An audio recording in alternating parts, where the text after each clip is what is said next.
So I'm going to do a quick run through on how to connect the instrument and get started with using it. So this is the alpha spectrometer. You'll find that it has a USB port here, and this is your USB cable, and it will be plugged in this way on the side here. And be careful not to apply any vertical torque or hit this, you can damage the connector. And here you have a constant current source, and for that you'll have this cable here which plugs in into the constant current source socket here.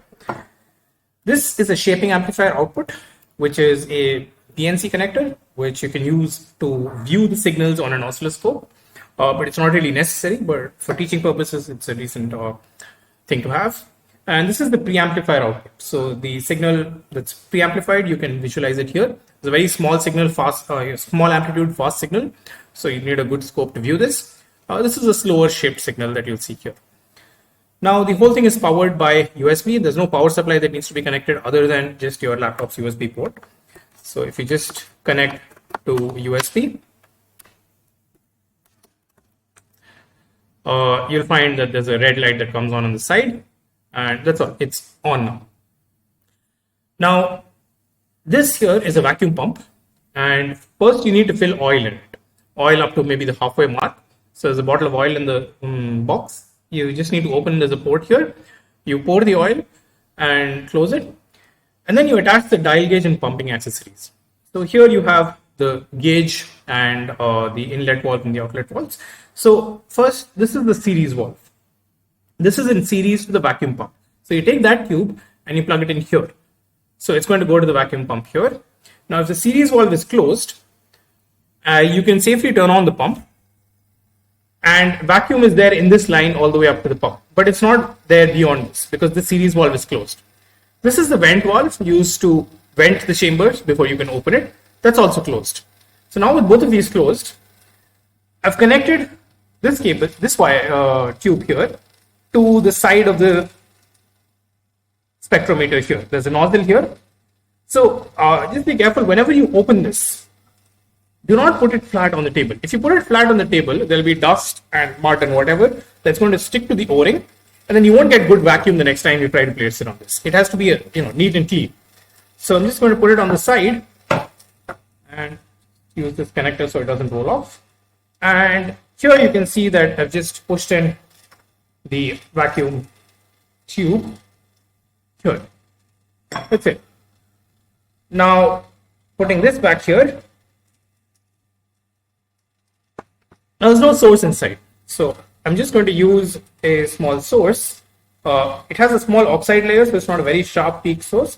So here, the center of that is americium 241. Always wash your hands if you're using alpha sources because it might come off. They're not sealed sources, unlike gamma. So if you don't wash your hands, you might end up accidentally ingesting it, and it's going to cause long-term damage. So I'm using tweezers. I'm going to take this, put it in the center of the base plate here, and close it. Let me keep the pump off for now. Let's see what happens in atmosphere to the signal. So it's closed, and I'm just going to give the USB power supply.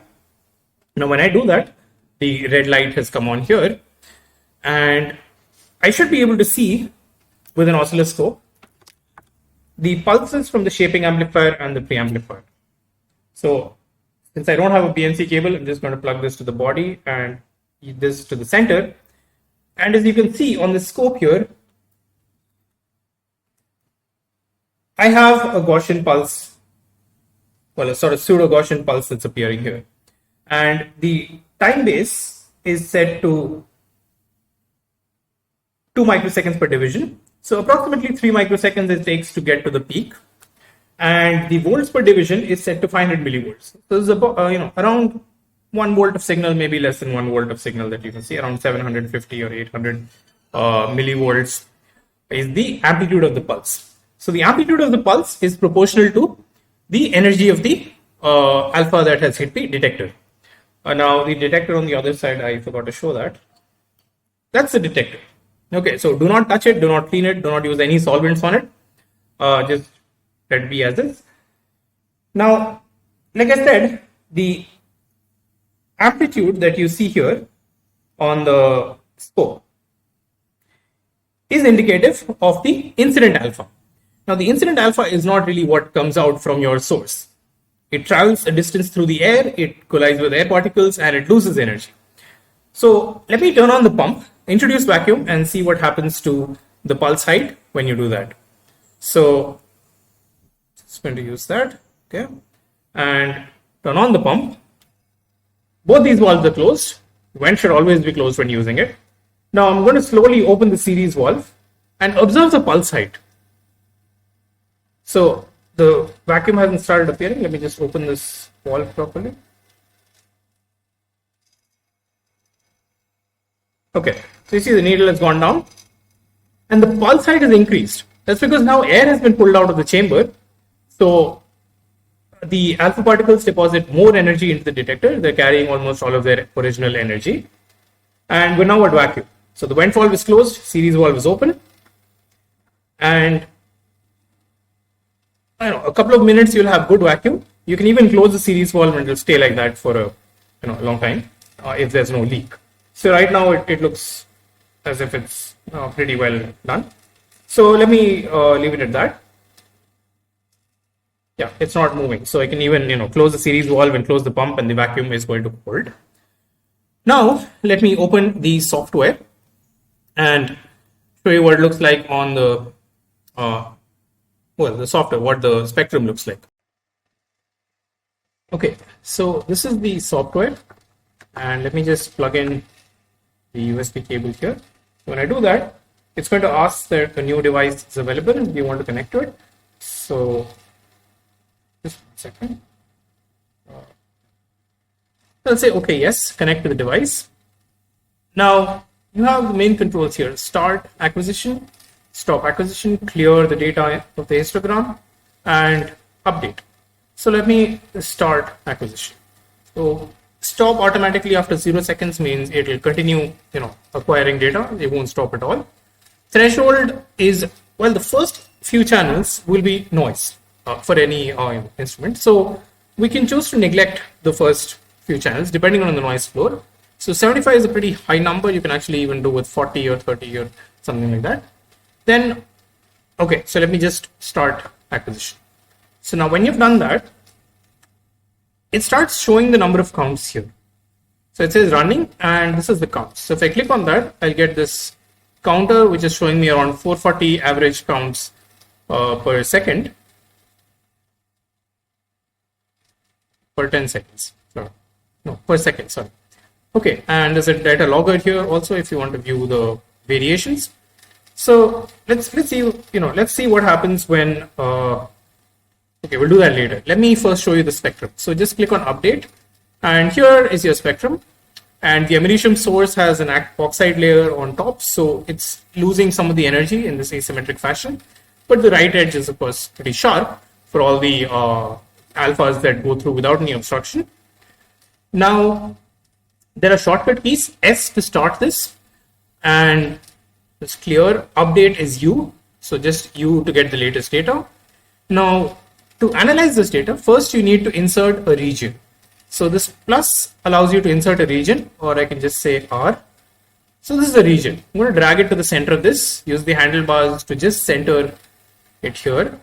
Now if I want to know how many events have occurred in this region, the total number of pulses that deposited this energy, I can just do summation of region. So it says from channel 345 to 485, you got 26,000 counts.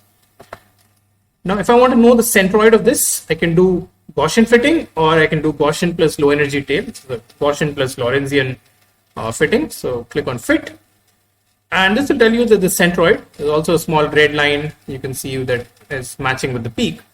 So the centroid is at 447 channels. Now the energy corresponding to that, since it's americium, and I'm assuming perfect vacuum, it's 5485.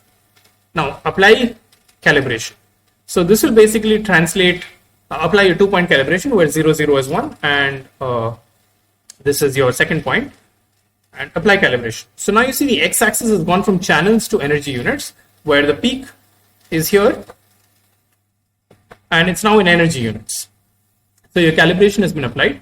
Now you can remove this source, apply another source, clear the spectrum first, put another source, and then do the whole thing again, update. So you'll see that there'll be different peaks, same source, so no change. Now you would also want to maybe remove the calibration, so just uncheck this box to remove calibration, and you can save your data here, save histogram. So x-axis is your energy units because we applied the calibration, but let's see what it looks like if it's raw data. And now if I save histogram, x-axis is channel number and y-axis is counts. You see counts are 0, 0, 0, you get one occasional count, but near 400 odd, this is where all your counts are. You can write some comments, whatever, and save data, and it will save it as a CSV file which you can open with Excel. Now your saved data is here. Select the directory where you saved it. Let's see data, so alpha paper data, whatever. So here I have some sample data. For example, this is thorium 229, which is a multi-peak source. So you have all this information from this thorium 229. Let me see what my data looks like. There.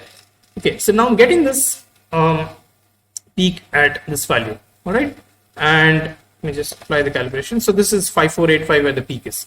Now what will happen if I vent this vacuum? Let's change the vacuum from high vacuum to, let's bring it down somewhere here. So first I'll close the series valve. So closing the series valve means the pump has been cut off, the vacuum pump. I can even turn it off. Okay. Now you see this is the pulse height here. I'm going to slowly vent this by opening the vent valve slightly and then closing it back. Okay. So you'll see the needle go up. Okay. Slight venting, closed it back again. Here. Now when you click on update, you saw a little bump come here, right? Right. So the second peak is here, but it's actually merging with the first one. So let me just vent it nicely, so we'll get a clear separate peak. Let's bring it down here, somewhere here, midway, right? So now the newer peaks are here. They've lost a significant amount of energy. They're nearly 4 point some MeV only, and you'll start getting the new peaks here. Let me vent it some more. And there, further energy loss. So now all the events are coming here. So if you ask me what is the centroid of this at this particular pressure, I can just bring it here and F to fit. Centroid is at 3.8 MeV. And let me just vent the whole thing at atmospheric pressure. So now the events are building up here. So at atmospheric pressure, at this distance of about 2 centimeters from the detector, there's only about 3 MeV left of the original 5.4 MeV that the source came with. I think that covers everything. You see the pulse height is also lower now. One last thing, I can show you the preamplifier signals here. So the preamplifier signals are very weak and they have a fast rising edge and a slow tail. So I'm just going to, so there's a small hole here is where you can plug in your scope probe. So it has to be, it's a little tricky though. Second. Okay. So now you're not able to see a pulse here because it has to be around 50 millivolts. It's a very small signal. So that has to be there. You need to amplify that. There. So now this is your preamp pulses that you see. And I'll need to trigger it also. So let me just push trigger to this level. There. A little bit more amplification. So you see the rise time of a preamp signal is very fast. It's about 100 nanoseconds or so. This is a 500 nanosecond window. Let me increase it 200 nanoseconds per division. So yeah, in about 200, less than 200 nanoseconds is rising. It's actually even faster, but there's a series resistance between the preamp and this, and the scope probe's capacitance will actually end up rounding the preamp signal when you monitor it. So that's there, but let me just decrease the time scale. So you see it's a sharp rising signal, but it's a gradually falling signal. And that's your preamplifier pulse output. Yeah, so I think that concludes what I had to show about the instrument. Settings here for auto update, number of bins, log scale, and fitting, summation of region. Okay, thank you.